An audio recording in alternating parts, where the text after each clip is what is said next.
أفلم ييأس الذي أفلم يسيروا أفلم يسيروا في الأرض فتكون لهم قلوب يعقلون بها أم لهم Tabarakalladzi biyadihil mulku wa huwa ala kulli syai'in qadir. Allazi khalaqal mauta wal hayata. Assalamualaikum warahmatullahi wabarakatuh. Masih kembali di channel terbaru saya. Terima kasih pada teman-teman masih setia menonton dan menyaksikan konten dari channel ini. Tentunya kita sudah mendengarkan bagaimana cuplikan videonya. Kalau kita bandingkan hafalan dari Kumelai ini dengan anak SD, jauh lebih bagus anak SD-nya. Jadi kalau kita dengarkan bagaimana hafalan dari Kumelai ini masih sangat belepotan. Jadi kan sebelumnya Kumelai mengatakan bahwa dia ini hafal Al-Quran 30 juz. Artinya kalau kita hafal Al-Quran 30 juz, disuruh sambung ayat, kita itu bacanya mulus, tidak ada belepotan. Kemudian nanti akan kita tampilkan bagaimana klarifikasi dari Kumelai ini. Kumelai mengatakan, ketika saya dites untuk menghafal Al-Quran, jadi yang ngetes ini ngasih saya soal-soal yang susah. Biasanya soal ini ditampilkan di MTQ internasional, tapi ini dikasih kepada saya. Jadi klarifikasinya menurut saya sungguh sangat memalukan. Kita dengarkan. Dan soalnya bagus-bagus banget. Bagus tuh apa sih? Susah itu dalam arti gini, wahyu, ayat-ayat Quran itu kan banyak sekali kemiripan. Banyak sekali kemiripan dalam hal struktur atau penyusunan kata-kata. Dan soal-soal yang diambil itu tricky. Dan di awal dia memang bilang ini ayat-ayat yang banyak kemiripan, jadi wajar kalau misalnya aku tidak menjawab dengan tepat gitu. Dan ini biasanya soal-soal yang dikasih di MTQ internasional gitu. Aku kesulitan, error rate aku tinggi. Beda diuji sama beliau sama diuji sama netizen random. Netizen random ini nggak tahu titik kelemahan penghafal Quran di mana. Jadi dia pilih yang relatif lebih mudah kali ya. Lebih nggak tahu mau pilih yang mana. Nah, sedangkan kalau beliau ini kan penghafal Quran juga. Jadi tahu nih titik kelemahan penghafal Quran tuh di bagian-bagian mana. Ya. Kita tahan sejenak. Jadi kita sudah mendengarkan bagaimana klarifikasi dari Kumelai ini. Jadi Kumelai ini mengatakan ketika dites hafalannya, jurinya ini ngasih soal yang sangat susah. Biasanya soal ini ditampilkan di MTQ internasional. Jadi kalau kita mendengarkan klarifikasinya, ini menurut saya klarifikasi yang sangat memalukan. Kenapa? Karena kan sebelumnya si Kumelai ini mengatakan dia paham dengan Al-Quran. Bahkan si Kumelai ini mengkritik tentang hijab, mengkritik tentang sholat, mengatakan cerita Nabi di dalam Al-Quran itu hanyalah sebuah dongeng, mengkritik tentang ketuhanan di dalam Islam, mengkritik manusia pertama itu bukanlah Nabi Adam dan Siti Hawa. Tentu kalau orang mengkritik tentang Al-Quran, dia paham tentang isi Al-Quran ini, dia paham apa terjemahan dari Al-Quran ini, dia paham dengan kandungannya. Apakah si Kumelai ini paham dengan kandungan Al-Quran? Atau memang bisa hafal beberapa ayat aja kemudian mengatakan itu hafiz? Bahkan kan si Kumelai ini menunjukkan sertifikatnya bahwa dia ini hafal Al-Quran 30 juz. Lalu kenapa dia mengatakan ini soal yang sangat susah? Biasanya ditampilkan di MTQ internasional. Kita dengarkan selanjutnya. Nah udah gitu, itu pertama kan bingung nih rulesnya gimana gitu. Sama si orang ini.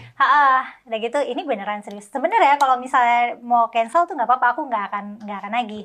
Karena orang yang ngubungin aku, jadi ya udah mau kapan dites. Aku bilang aku bisa di rentang tanggal segitu. Terus jadilah. Aku nanya rulesnya gimana. Waktu itu dia bilang rulesnya sama maknanya dan tafsirnya. Terus aku bilang kan itu tidak membuktikan aku hafal Quran ya. Kalau tujuan hafal Quran, tapi ya udah gas aja, atur aja kayak gimana. Maksudnya gitu. Udah baca, terus harus juga bisa menjelaskan. Mungkin ya. Tapi pas prakteknya sih nggak cuma hafalan aja sama tanya tentang surat-surat gitu. Kita tahan sejenak. Jadi Kumelai ini mengatakan untuk membuktikan kita itu hafal Al-Quran gak harus sama terjemahannya. Tapi kalau menurut saya secara pribadi, sekalian dong sama terjemahannya. Kenapa? Karena kan hampir setiap video Kumelai ini selalu menyudutkan agama Islam. Selalu mengkritik tentang Al-Quran, selalu mengkritik tentang Islam. Kalau mereka mengkritik tentang Islam, mengkritik tentang Al-Quran, mereka sudah tahu apa isi Al-Quran ini, bagaimana dengan terjemahannya, bagaimana dengan kandungannya. Saya kasih contoh supaya lebih mudah memahaminya. Jadi ketika kita mencicipi makanan, jadi kita itu tahu makanan ini kurangnya di mana. Kalau kita mencicipi kemudian kita berkomentar, sama aja itu lebih besar pasak daripada tiang. Ketika kita mencicipi sesuatu makanan, kita tahu makanan ini kurangnya di sini, ininya kebanyakan. Tentu si Kumela pun begitu, ketika mengkritik tentang Al-Quran, dia mengatakan Al-Quran ini seperti ini, seperti ini. Jadi seperti itu. Jadi Kumela ini sepertinya hanya bisa mengkritik tanpa memahami isinya. Kita dengarkan bagaimana bacaan hafalan dari Kumela ini. A'udzu billahi minasyaitonir rajim. Bismillahirrahmanirrahim. Afalam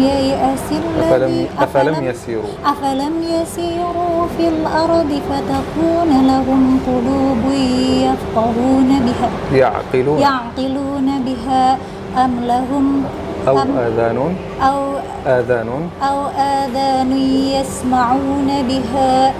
أعوذ بالله من الشيطان الرجيم. بسم الله الرحمن الرحيم. تبارك الذي بيده الملك وهو على كل شيء قدير.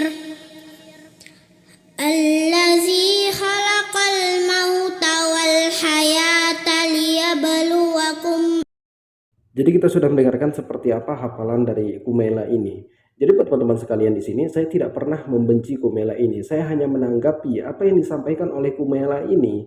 Jadi kalau Kumela ini mau mengkritik tentang hijab, tentang sholat, tentang ketuhanan di dalam Islam, tentang cerita Nabi, silahkan, tidak masalah.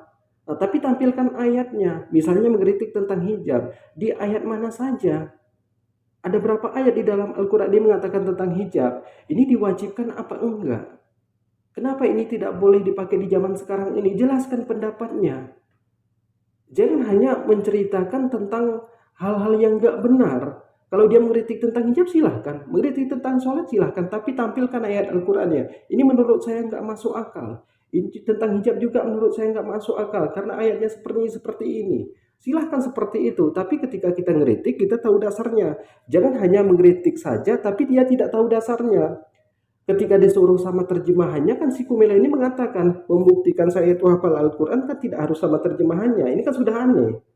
Nah, jadi ketika Kumela ini mau mengkritik tentang hijab silahkan, tapi tampilkan ayatnya di ayat ini.